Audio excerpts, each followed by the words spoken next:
मछली के पेट में आदमी। एक दिन मदनपुर नाम के गांव में सोनू नाम का मछुआरा रहता था। सोनू हर समय नदी में जाता था और मछली पकड़ा करता था।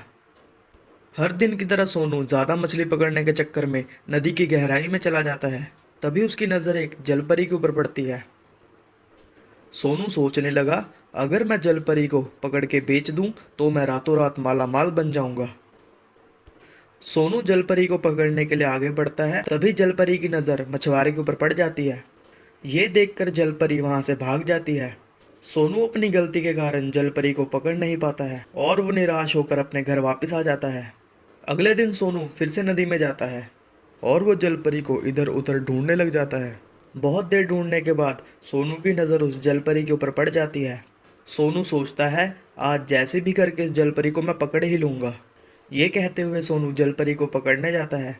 जलपरी फिर से मछुआरे को देखकर वहां से भाग जाती है। जलपरी भागते भागते मगरमच्छ के पास जाती है और उस मगरमच्छ को वो सारी बात बताती है।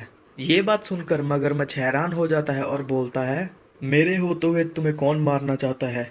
कल होने दो जरा, मैं उस मछुआरे को देख लूंगा, तुम बेफिक्र हो जाओ। इधर सोनू अपनी बेवकूफ़ी के कारण फिर से उस जलपरी को नहीं पकड़ पाता और वो बैठे बैठे सोचता है, इस जलपरी को कैसे पकड़ा जाए। कोई भी जुगाड़ लगाता हूँ, ये जलपरी बच के निकल ही जाती है। इसको पकड़ने का कोई ना कोई बंदोबस्त तो करना ही पड़ेगा। शाम होते ही सोनू अपने घर चला जाता है और नदी में देखी हुई उस जलपरी के बारे में अपनी पत्नी को बताता है। इतनी छोटी सी बात पे क्यों परेशान हो रहे हो? मैं जो बोल रही हूँ वही काम करो। देखना, तुम इससे जलपरी को पकड़ लोगे। अगले दिन सुबह होते ही सोनू एक मछली का खिलौना लेता है और उसके अंदर बैठकर नदी के गहराई में चला जाता है। वो उस मछली वाले खिलौने में बैठकर जलपरी को इधर उधर ढूंढने लग जाता है। तभी सोनू उस जलपरी को देख लेता है और वो कहता है, आज मेरे इस उपाय से तुम बच नहीं पाओगी। सोनू धीरे धीरे करके उस जलपरी के पास जाता है और एक चारा फेंकता है। तभी थोड़ी देर बाद जलपरी उस चारे की तरफ बढ़ती है। जैसे ही वो चारा खाती है, उसमें लगा हुआ कांटा उसके मुंह में फंस जाता है। ये देखकर सोनू बहुत खुश हो जाता है और वो जलपरी को खींचते खींचते किनारे की तरफ लेकर जाता है। तभी उस मगरमच्छ की नज़र जलपरी के ऊपर पड़ जाती है। ये देखते हुए मगरमच्छ सोनू के ऊपर हमला कर देता है, जिसके बाद सोनू मर जाता है और मगरमच्छ उस जलपरी को उस फंदे से बचा लेता है। सुनहरी कुल्हाड़ी की कहानी। कई साल पहले एक जंगल के पास एक गांव था। उस गांव में दो लकड़हारे रहा करते थे। सोनू बहुत काम किया करता था, झूठ बिल्कुल नहीं बोलता था। वो बहुत ही ज्यादा सत्यवादी था और इसके उल्टा मोनू बिल्कुल ही आलसी था। वो काम पर बिल्कुल ही जाना नहीं चाहता था। वो पूरा पूरा दिन सोता रहता था। वो हर वक्त झूठ बोलता रहता था। एक दिन सोनू हर दिन की तरह कुल्हाड़ी लेकर जंगल की तरफ निकल पड़ा। अपने घर के पास सोते हुए मोनू ने ये देखा और सोचा, अरे यार, इसको तो कोई काम धंधा है ही नहीं, सुबह सुबह निकल पड़ा। ये सोचकर मोनू फिर से सो गया। नदी किनारे चलते चलते सोनू को एक चौड़ा सा ताजा सा लंबा सा पेड़ दिख गया। सोनू को वो पेड़ अच्छा लगा तो सोनू ने उस पेड़ को काटना चालू कर दिया। जब वो कुल्हाड़ी से उस पेड़ को काट रहा था तो काटते काटते उसके हाथ से वो कुल्हाड़ी फिसल गई और सीधा जाके नदी में गिर गई। सोनू घबरा गया और दौड़ के नदी किनारे पहुंच गया। अरे रे, अब मैं क्या करूं? मेरे पास तो एक ही कुल्हाड़ी थी, अब वो भी नदी में गिर गई। अब मैं लकड़ियां कैसे काटूंगा और अपने परिवार का पालन कैसे करूंगा? हे भगवान, आप ही मेरी मदद कीजिए अब। दुखी होकर सोनू रोने लगा। तभी नदी से एक जल देवी बाहर आई तो उस जल देवी ने पूछा, सोनू, क्या हुआ? तुम ऐसे क्यों रो रहे हो? हे माँ, जब मैं लकड़ी काट रहा था तो मेरे हाथ से वो कुल्हाड़ी फिसलकर नदी में गिर गई।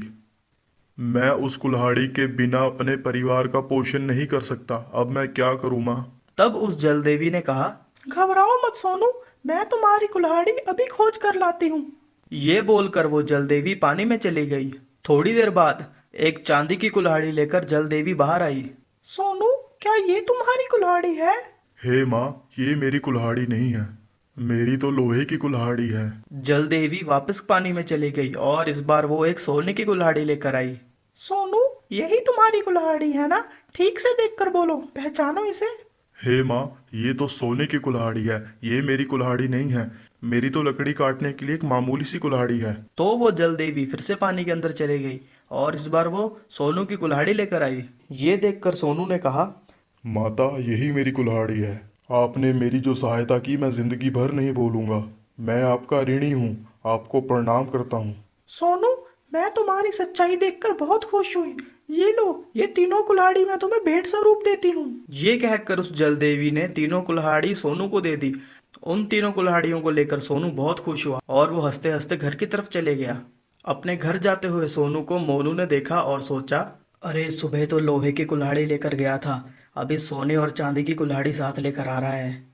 जंगल में कुछ ना कुछ तो चालू हुआ है, मुझे सारी बातें पता करनी पड़ेगी। फिर वो दबे पाँव सोनू के घर की तरफ चला गया। घर में उसकी बीवी ने उससे पूछा, क्या हुआ जी, ये कुल्हाड़ियाँ तुम कहाँ से लाए? फिर सोनू ने पूरी कहानी अपनी बीवी को बताई। उसने कहा, ये कुल्हाड़ियाँ बेचने से हमें बहुत सारे पैसे मिलेंगे। उन पैसों से हम बहुत सुख से रह सकते हैं। मोनू उसके घर के बाहर छुप छुप कर सुन रहा था और तभी मोनू ने सोचा, मुझे भी किसी भी हालत में ऐसी कुल्हाड़ियाँ जुगाड़ करनी पड़ेंगी। कुल्हाड़ी बेचकर जो पैसे मिले उससे सोनू ने बहुत बढ़िया सा घर बनाया। इतने पैसे होने के बावजूद भी सोनू ने कभी लकड़ी काटने का काम नहीं छोड़ा।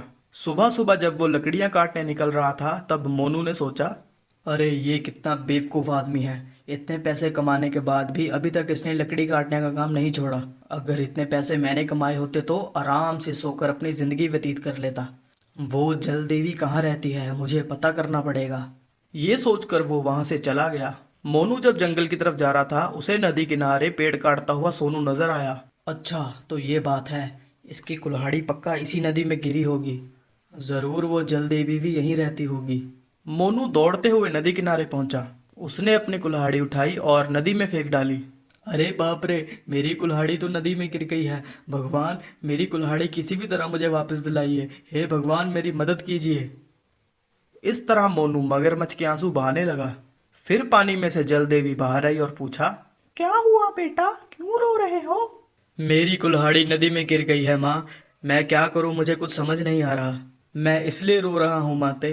मोनू की बातें सुनकर जल देवी को उसके नाटक का पता चल गया।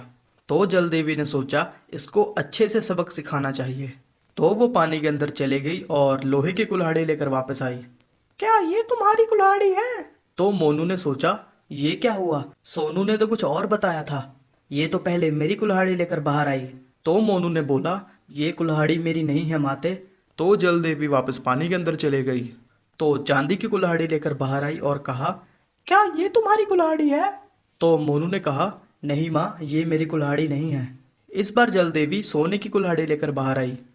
बेटा ध्यान से देखो, क्या ये तुम्हारी कुल्हाड़ी है? मोनू बहुत खुश हो गया और उसने बोला, हाँ हाँ माँ, यही मेरी कुल्हाड़ी है, यही मेरी कुल्हाड़ी है। तो जल देवी ने क्रोधित होकर बोला, तुम्हारी इतनी हिम्मत, तुम मुझसे ही झूठ बोल रहे हो। तुम्हारे जैसे झूठे इंसान को शिक्षा मिलनी ही चाहिए। तो वो जल देवी वापस पानी के अंदर चले गई और मोनू बहुत जोर जोर से रोने लगा।